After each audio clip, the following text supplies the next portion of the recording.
welcome one of the biggest influences ever in my life, Mr. Robert Kiyosaki, and his longtime friend and head of Rich Dad at Franchise Development, Kelly Ritchie. Welcome, gentlemen.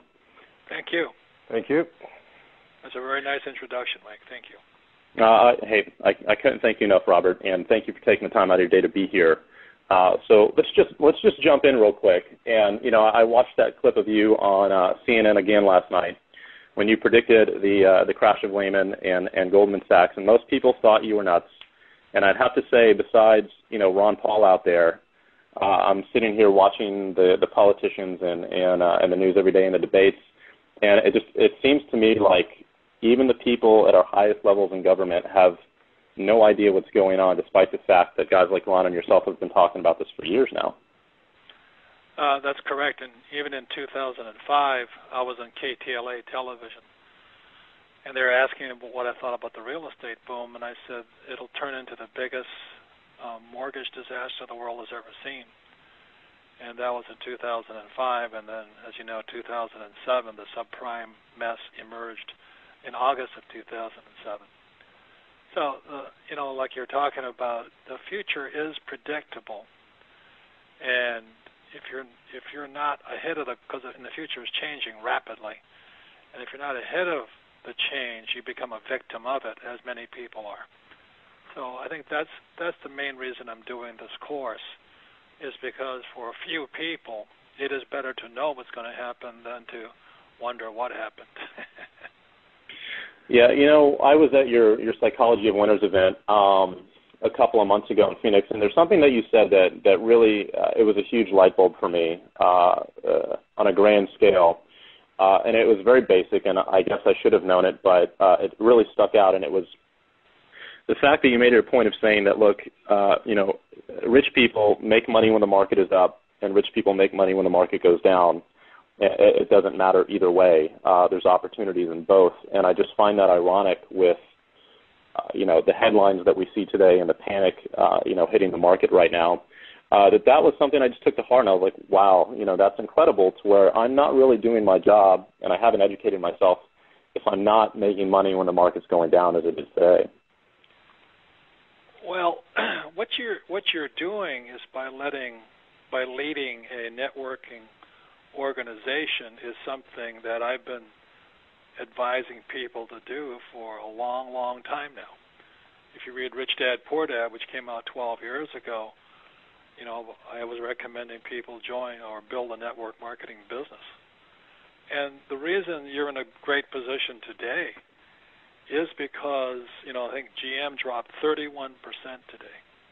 So the idea of a job security for life is really somebody chewing on some mushrooms. It's not reality. So more and more people are coming your way, and the primary reason I recommend it, and the primary reason Kelly is in the franchising business, is because the idea of job security is really a myth.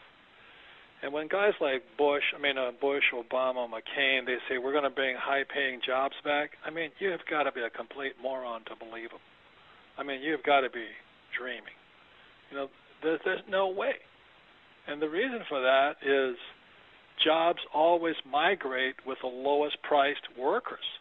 So even today, jobs are migrating. Jobs moved from America in the 60s to Japan, then to Korea, then to China, and today they're migrating to Vietnam and Pakistan. So if Obama or McCain or Palin or whatever his name is, Biden, say they're going to bring high-paying jobs back, dream on. And so all you have to do is look at the future by looking at what's really going on. It's not that hard to predict the future. You just have to stop believing the stuff that these so-called leaders are telling you. That's 99% of it. Is your job is really to not only wake people up, but show them another way. The idea of my parents, who were part of the last depression, go to school and get a safe, secure job. You can if you move to Vietnam. But they're only going to pay you 10 cents an hour. That's the other criteria. As long as you're willing to work for $2 a day, you're okay. Yeah. And eat rice. Well, is there anything that either of you would like to share or shed some light on with the bailout and what's really going on? Because, unfortunately, I think for the majority of the people on this call, even if they're eager to learn the truth is pretty difficult to find these days unless they're talking to someone like you, because all they get is the spoon-fed media, on CNN and CNBC, and I don't really know if America understands what the bailout is going to do, not even in this month, but over the next couple of years. And that's something that you referred to in the prophecy coming up. But what are the consequences that you see for what's happening right now? If I could read something to you from our President Bush, he says, this legislation will safeguard and stabilize America's financial system and put in place permanent reforms so these problems will never happen again. Moreover, it says to millions of depositors, you will not be the victim of others' mistakes. We will see, I guarantee, that your deposits are secure. But that was President H.W. Bush in 1989. And then, so this is in 2008, President George W. Bush, George Jr. says, Congress must act. We are facing a choice between action and the real prospect of financial hardship for millions.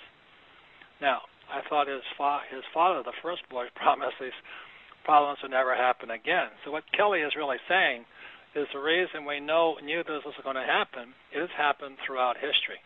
It has happened for thousands of years. And people are stupid enough to believe they're politicians.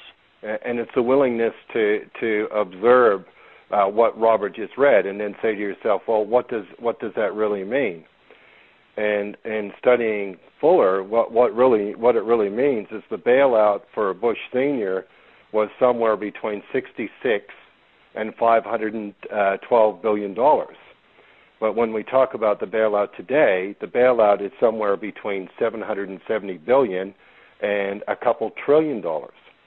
So all that really happens is the size of the bailout has got larger, and really the time that it's taken to get to that point is faster. And those are some of the things that, as we go into talking about predicting the future, we'll be talking about that sort of thing. It's like, so this is going on. What does it really mean? So when we hear a statement from Bush Sr. and then Bush Jr.